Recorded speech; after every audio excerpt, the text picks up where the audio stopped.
cannot believe I'm doing this. I'm going back now. That is crazy.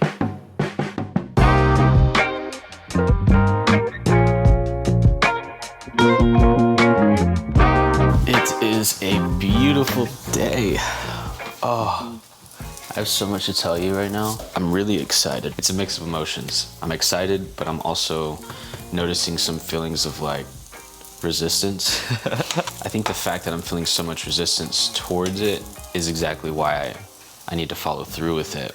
I started growing my hair out in 2020. Through that period of time, there was a lot of struggle, a lot of self-discovery, just overcoming insecurities throughout that process, which took years. Your hair holds a lot of energy, and I feel like I'm holding on to some of that energy from those years, and it's time to cut my hair. I've been on the fence of cutting my hair for the last year and a half, and I just psyched myself out of it for multiple reasons. Afraid of change, afraid of not liking it, afraid of like feeling attached towards my hair because of all the struggle that I went through with it.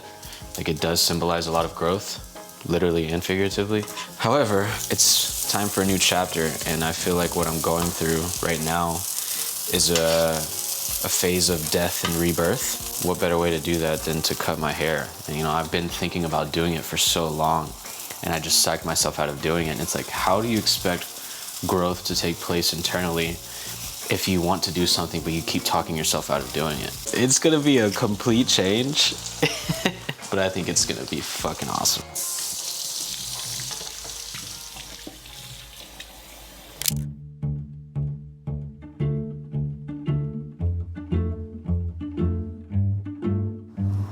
This is the final morning with the mop, and it definitely feels bittersweet. I'm gonna miss my hair, there's no doubt about it. I wanna show you guys what it is that I'm going for. This is the cut.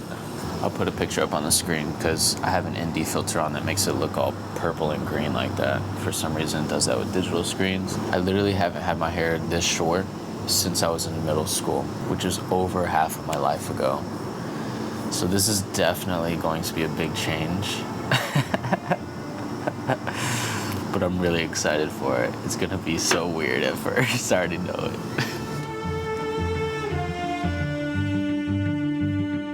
What am I gonna miss most about my hair? I'm gonna miss how it made me feel unique.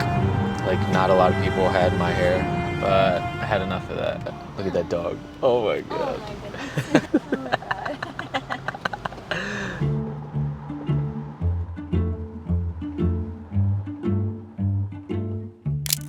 I clearly still have my hair.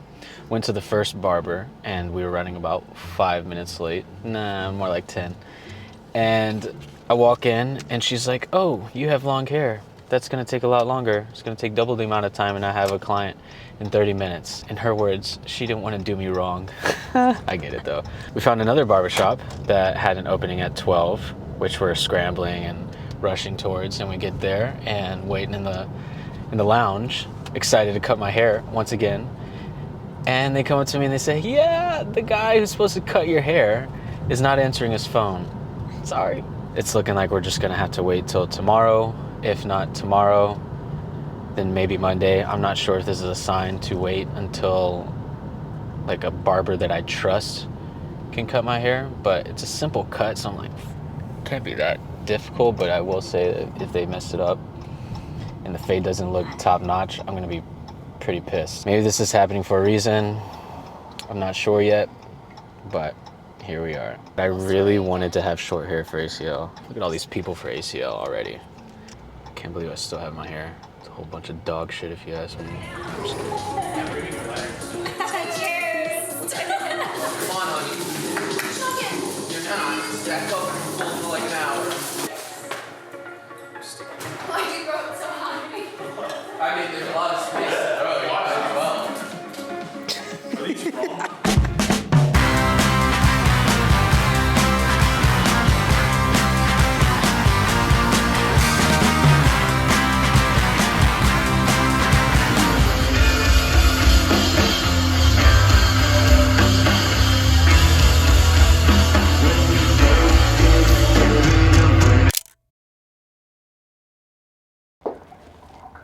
So, as you're about to see, this is a premium experience with the moody lighting, having hot towels on your face, and a full shampoo. Hell, there was one point I even got a massage on the shoulders. And I think this is why the other appointments weren't working out. I don't think that I was going to get this type of experience. Immediately, I felt like I was in good hands because she was super calm, and every question I had for her, she had an answer.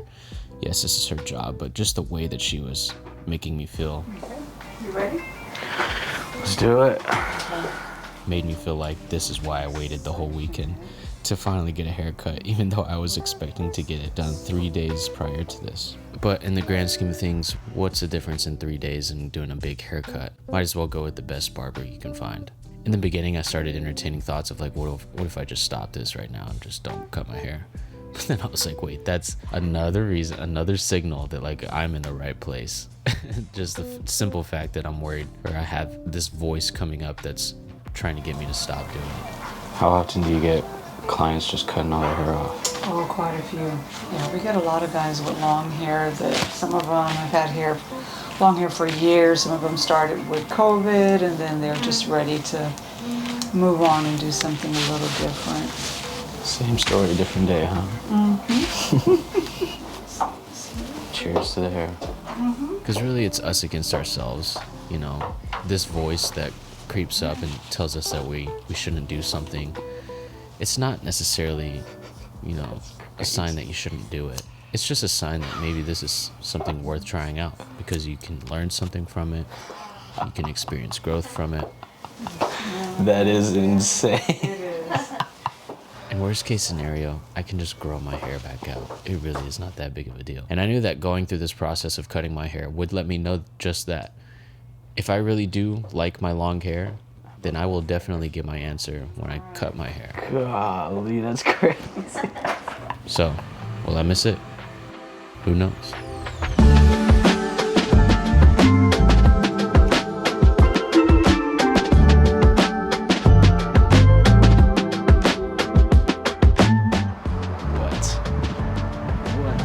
Who is that?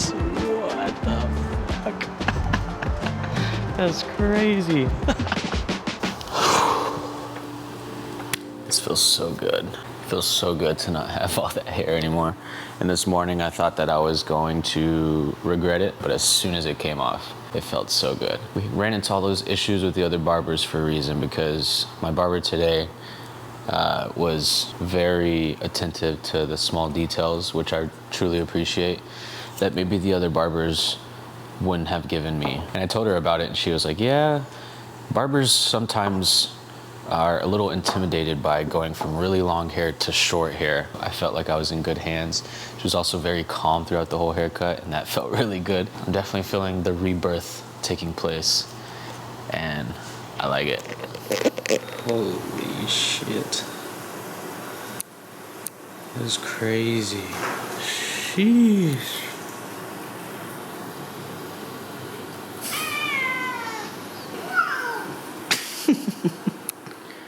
Now, don't get me wrong, I've definitely been thinking like, damn, I'm thankful for that hair that I had, but I'm not like missing it. I think it's a beautiful thing to be able to look at a chapter and say, you know what, it served its purpose for that time. I'm ready for the next chapter. Every time I look in the mirror and just see how short my hair is, it's like a really good feeling. I'm like, wow, like all that weight is just gone. It took me 1.5 years to do this. Hey Mom, can I call you back in just a second? All right, love you too. Bye. I've been wanting to cut my hair for over 1.5 years, and I've been saying it over and over. Man, it sounds nice to cut my hair. It sounds nice to cut my hair. But if you never actually listen to that inner calling and learn to trust your intuition, you know what you want to do. You know what you should do. And you got to just lean into that voice, hear yourself through. And, you know, if it's going to be uncomfortable, maybe that is the point, to just simply be uncomfortable. Because it's through those moments that we learn the most about ourselves, what we want out of life, what we want to help others do, what matters to us in the world. It's all about listening to your intuition. Your intuition is smarter than you think, so lean into that voice. Let it be. Listen to it. Know when to listen to it, know how to listen to it. Give it respect. because it's guiding you. All this to say that the cutting the hair has been a huge symbol of leaning into new chapters, letting go of old chapters, and embracing the change of life that's inevitable, and really just seeing that things are always changing, nothing is ever permanent. And that's what makes life so beautiful.